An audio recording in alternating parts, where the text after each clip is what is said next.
रामैया डोसा की दुकान और रंगैया समोसा की दुकान लगाकर बाजार में एक दूसरे के सामने कई साल से दुकान लगाकर चला रहे हैं।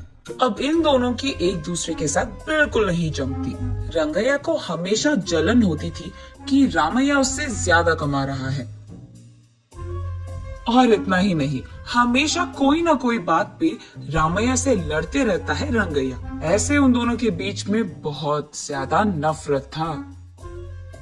एक दिन शहर में पढ़ रहे रामैया का बेटा रमेश घर आता है। अगले दिन वो अपने पिता के बाजार में लगी दुकान के पास आता है। वहाँ चल रही व्यापार को देख रमेश अपने पिता से ऐसे कहता है, पापा, आप हमारी दुकान में ज्यादा ग्राहक लाकर ज्यादा पैसा कमाने के मार्ग नहीं सोचते हो क्या? अब जितना मेरा सोच है उसी में चल रहा है बेटा। जितना भी मेहनत करूं वही कमाई मिल रही है।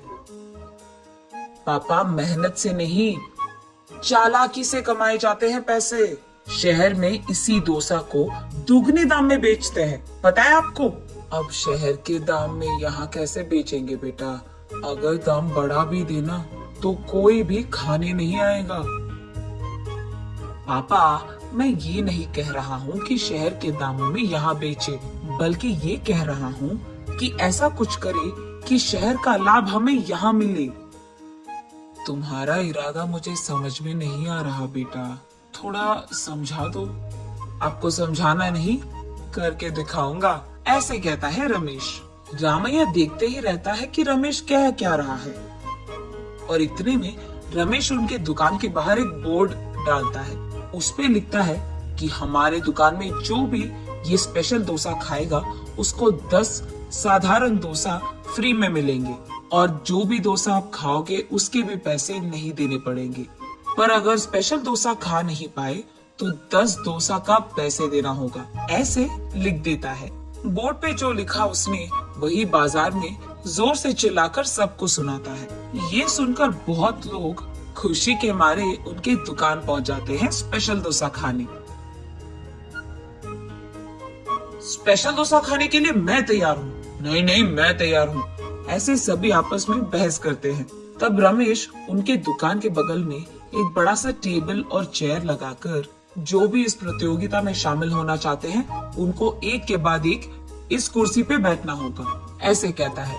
उसके बाद ठीक उस टेबल के जितना बड़ा डोसा वो बनाकर वहां लाता है और उस कुर्सी में बैठे आदमी के सामने पेश करता है।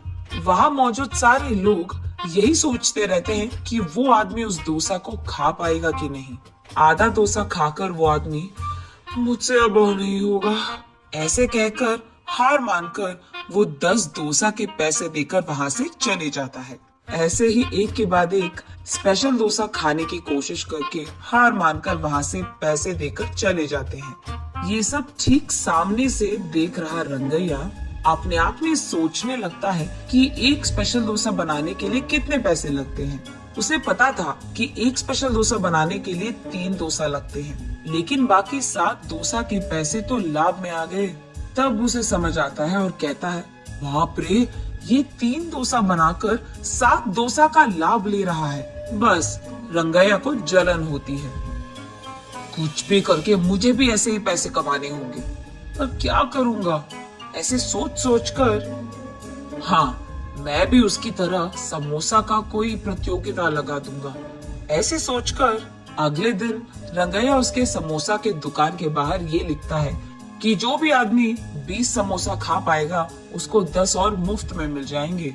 पर अगर 20 समोसा नहीं खा पाए तो 10 समोसा के पैसे देने पड़ जाएंगे। और यही बात चिल्ला चिल्लाकर बाजार में सबको बताता है। ये सुनकर बहुत सारे लोग रंगैया के दुकान आते हैं प्रतियोगिता में शामिल होने। जो लोग आते हैं उनमें से कई सारे आसानी से 20 समोसा खा लेते हैं और रंगैया के अनुसार ही वो 10 और मुफ्त में ले लेते हैं और वहां से चले जाते हैं। ये देख रंगैया को चक्कर आ जाता है। शाम से पहले ही आधे से ज्यादा समोसा खत्म हो जाते हैं। उसके बाद कई सारे लोग वहां पे आकर हम भी खाएंगे समोसा, हमें भी दो, कहते हैं। इस कारण रंगैया को बहुत गुस्सा आ जाता है। इसीलिए वो उसके दुकान के सामने से बोर्ड हटा देता है। वो किसी को मुंह दिखाने लायक नहीं रहता है, इसीलिए बंडी को लेकर अपने घर की ओर बढ़ते रहता है। आज तो मैं 1 भी रुपए नहीं कमाया और उल्टा जो भी समोसे थे वो भी बेच दिया मुफ्त में। उसे चक्कर आकर वो नीचे गिर जाता है। आंखें खोलने पर रंगैया एक अस्पताल के बेड पर रहता है। उसके बगल में उसकी बीवी रहती है। मुझे क्या हुआ, मैं कहाँ हूँ? ऐसे पूछता है रंगैया। आपको चक्कर आकर नीचे गिर गए थे, कोई अजनबी आपको यहाँ छोड़ गया, ऐसे कहती है रंगैया की पत्नी। अच्छा, आज सब कुछ नष्ट ही हो गया, सब बुरा हो रहा है। अरे क्या हुआ जी, आप इतने गुस्से में क्यों हो? वैसे आप शाम तक घर की मुंह भी नहीं देखते हैं, लेकिन आज दोपहर से पहले आपके समोसे खत्म हो गए और आप घर भी आ रहे थे, इसलिए वो जो कुछ भी हुआ अपने बीवी को समझाता है। हाय भगवान, मेरा मूर्ख पति, आप बस ये सोच रहे थे कि कितने डोसे बेचने पर उनको कितना लाभ मिल रहा है, लेकिन आपने एक बार भी ये नहीं सोचा कि कितने समोसे बेचने में आपको कितना लाभ आएगा। ये प्रतियोगिता शुरू करने से पहले आपको ये सब सोचना था, आपने सोचा भी नहीं, ये तो होना ही था। तब रंगैया को समझ आता है कि किसी और को देखकर हमें वही काम नहीं दोहराना चाहिए और पहले खुद की देखना चाहिए। कुछ करने से पहले 100 बार सोचना भी चाहिए, तब हम सब खुश रह पाएंगे। ये समझता है रंगैया।